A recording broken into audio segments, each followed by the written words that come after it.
Boa tarde, pessoal. Estamos aqui no Conabis 2015 com o nosso convidado de hoje, o professor Dartil Xavier, companheiro aí que já há anos fala de maconha e que vai conversar um pouquinho com a gente sobre a questão da dependência. O tema que a gente preparou para a conversa dele é maconha, porta de saída para a dependência. E a gente quer conversar um pouquinho sobre essa questão da maconha poder ser usada para tratamento de outras dependências e também para saber como é a dependência no caso da maconha.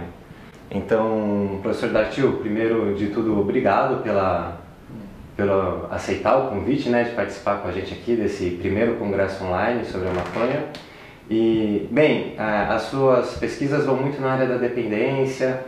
Tem uma pesquisa famosa tua em que foi realizado um trabalho de redução de danos, se eu não me engano, me corrija se eu estiver errado, com usuários de crack através do uso da maconha, como uma alternativa para tirar um pouco a fissura da pessoa pelo crack e depois, a partir da maconha, conseguir fazer com que ela se livre dessa outra droga mais pesada. Então, como muitas pessoas falam dessa pesquisa e a gente às vezes não está bem por dentro dela, eu vou fazer a primeira pergunta para a gente falar um pouquinho dela. É possível a maconha ser uma porta de saída para outras drogas mais pesadas e seria conveniente usar ela dessa forma? Então, eu trabalho com dependência de drogas há 30 anos. Nesse trabalho com tratamento de dependências, a gente recebe pacientes dependentes das substâncias mais variadas. E foi um assistente meu, o psiquiatra Eliseu Labigalini, que teve essa ideia, a partir da experiência clínica, de pacientes que eram dependentes de crack e que não conseguiam abandonar essa dependência de forma nenhuma. E eles começaram a relatar que a única maneira de diminuir a fissura e conseguir não usar o crack seria quando eles fumavam um cigarro de maconha. E foi a partir daí que a gente ficou instigado com essa questão e a gente se propôs a fazer um estudo pensando que talvez a maconha pudesse ser uma estratégia de redução de danos. Ou seja, o indivíduo era dependente de crack e se ele usasse a maconha, ele não usaria o crack. E a gente acompanhou um grupo de pacientes por um ano e para tentar ver o que acontecia com eles nesse percurso. E foi muito surpreendente, porque depois de 3 meses usando a maconha para diminuir a fissura pelo crack, 68% deles abandonou totalmente o uso de crack. Então, diante desses dados tão impressionantes, a gente publicou esse artigo numa revista médica americana. E daí esse tema começou a ser discutido muito. Quer dizer, inicialmente seria uma estratégia de redução de danos, mas de repente se apresentou até como uma estratégia de tratamento. Embora não tenha sido feito um estudo tradicional do ponto de vista dos estudos que se faz para descobrir remédios para o tratamento de doenças. E por que não se faz esse estudo? Então, esse estudo, na medida que envolve uma substância ilícita como a maconha, esse estudo provoca reações de muito preconceito por toda a sociedade e pela comunidade científica também. Mas as pessoas que trabalham com dependência começaram a reconhecer esse fenômeno que a gente chamou a atenção. E eu tentei fazer esse estudo através de algumas vias de financiamento e não consegui, justamente por causa desse preconceito. Mas agora eu estou propondo oficialmente à Secretaria Nacional Antidrogas o estudo baseado nesse, que seria a investigação de canabinoides no tratamento de dependência de crack e de cocaína. Nossa, tomara que dê certo. Imagino que seja muito difícil mesmo conseguir aprovação. A gente vai conversar com o professor Carlini, que é companheiro de trabalho lá na Unifesp, contigo, e ele vai falar justamente dessas dificuldades nas pesquisas por conta da proibição. Então, embora seja interessante, não vamos aprofundar muito nisso. A segunda pergunta que eu pensei hoje para o senhor é mais com relação à dependência de maconha. Se existe essa dependência de maconha, né? E o que pode ser feito para identificá-la? Então, às vezes acontece comigo mesmo e acontece talvez com outros companheiros lá de casa, de falar assim, poxa, eu gostaria de usar menos maconha, gostaria de não usar durante a semana, usar só no final de semana. Mas por algum motivo, dá uma vontade, a gente acaba quebrando essa promessa, não faz o uso da maconha. Então, o que acontece? Que dicas você daria para esse maconheiro que ainda não tem certeza se está viciado, como é que identifica isso, o que ele pode fazer para se achar que está viciado?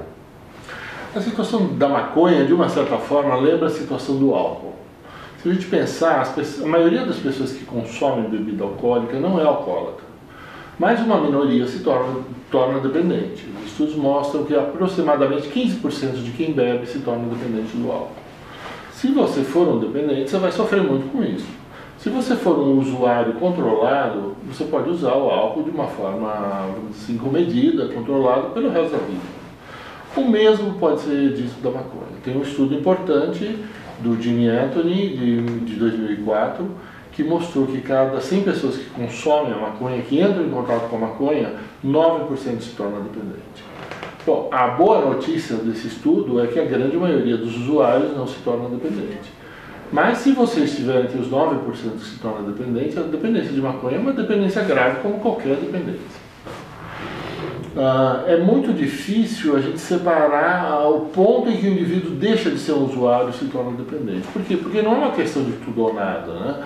É que nem um degradê. Se você pensa o vermelho e o branco, é uma metáfora que a Jandira Mazur, estudiosa do alcoolismo, sempre mencionava. Entre o branco e o vermelho tem toda uma gama de cor-de-rosa. Se você perguntar em que ponto daquele cor-de-rosa que o branco virou vermelho, não existe essa resposta nítida, né? Então é frequente a pessoa não perceber quando ela está entrando na dependência. A gente sabe que quando o indivíduo começa a aumentar a frequência, começa a aumentar a quantidade, isso é um sinal de alerta. Se você estiver abrindo mão de outras atividades de lazer, ou estudo, ou profissionais por causa da droga, ou por se recuperar os efeitos da droga, isso também é um sinal de dependência.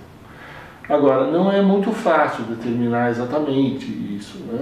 Por exemplo, pegando o álcool como exemplo, de um modo geral a gente fala, um sinal de alerta, você está bebendo todo dia.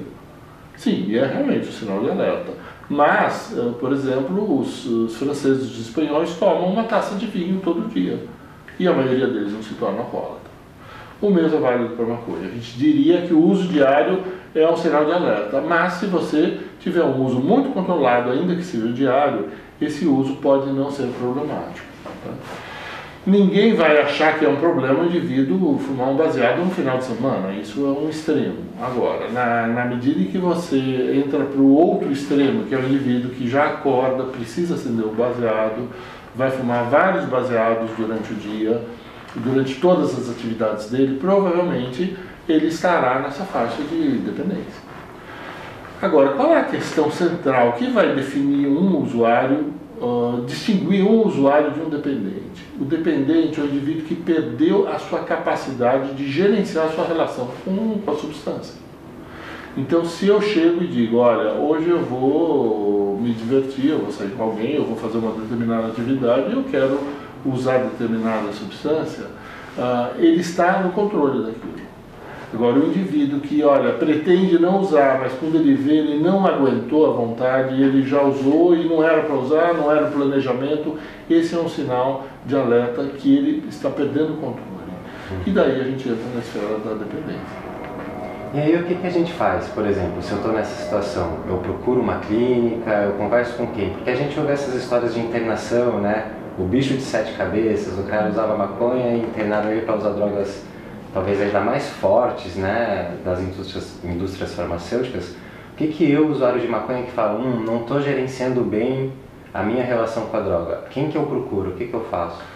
Ele teria que procurar alguém que tenha experiência no assunto, seja um médico, seja um psicólogo, alguém que já tenha experiência com dependência de substâncias.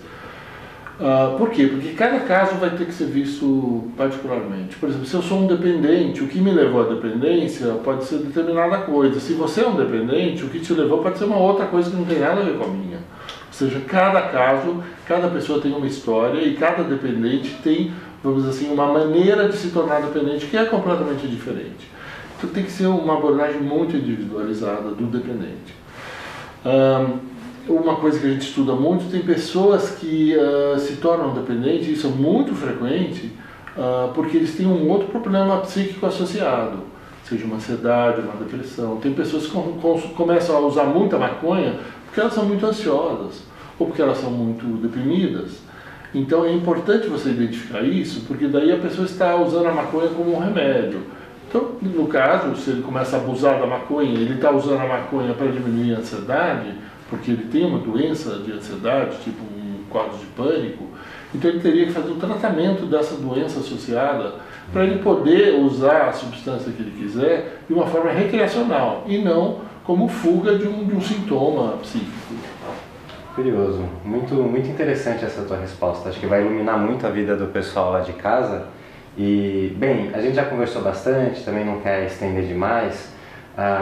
O congresso online, ele tem a intenção de atingir muitas pessoas que se identificam com a cultura canábica.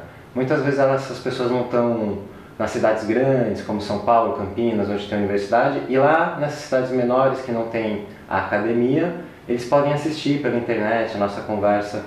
Então, a gente pensou que a gente poderia usar esse tema da cultura de massas, da mídia, né, das redes, como um ponto de conexão entre as diversas apresentações que vão ter no Conabis 2015.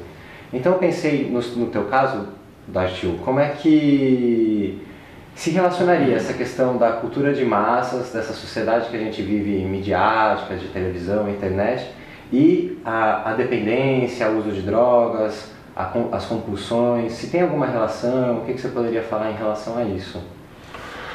Eu acho que essa possibilidade que a gente tem de poder se conectar a várias pessoas é algo fantástico que a internet trouxe. Né? Mas é claro que essa cultura de massas pode ser usada para o bem e para o mal. Por exemplo, a gente vê que na década de 70 do século passado começou a famosa guerra às drogas, que foi, vamos dizer assim, implantada ideologicamente pelos Estados Unidos. Né? E isso, vamos dizer assim, influenciou vários países do mundo, influenciou até as convenções da ONU com relação às drogas, de uma forma negativa. Ou seja, se criou muitos mitos, se propaga certos conceitos como se eles fossem verdades científicas e não são. Então isso causou muito mal às pessoas. A gente sabe que a gente perdeu a guerra às drogas. Por quê? Porque as drogas não são inimigo a ser combatido. Né? A maioria das pessoas que usa droga de uma forma controlada, de uma forma esporádica, de uma forma recreacional, e isso não é um problema em si. Então o inimigo não é a droga, o inimigo é a dependência, é o uso indevido de drogas. Se você usa a droga para fugir de uma dificuldade, de um problema, então você está usando de uma forma indevida a droga. Se a droga o uso de drogas é feito de uma forma controlada, recreacional, restrita, ele não costuma ter maiores problemas. Agora, a guerra às drogas é uma questão de tudo ou nada. Ela demoniza a droga, diz que a droga é responsável pelas grandes desgraças da humanidade, sendo que, na verdade, a gente sabe que a guerra às drogas, o proibicionismo, é muito mais lesivo, muito mais destrutivo do que o uso de drogas em si. A gente ouve muito falar ainda essa coisa de que esses maconheiros vão puxar um fumo e vão assaltar, vão matar. Esses mitos foram bem drásticos, assim. Legal, professor. Acho que foi bem por aí mesmo que a gente tinha para conversar hoje. Eu fiquei com vontade de fazer mais uma pergunta, só que eu acho que eu estou usando muito a maconha, então eu esqueci ela. De qualquer forma, eu agradeço a tua participação. Vai ser muito valioso para a gente, né, no Conabis, essas palavras que a gente trocou aqui. E fica o convite para também assistir lá de casa, as outras conversas, tal, para o pessoal que está em casa. Fica o convite para conhecer mais a Associação Canábica, acessar o site lá canábica.com.br e se envolver mais aí nesse movimento.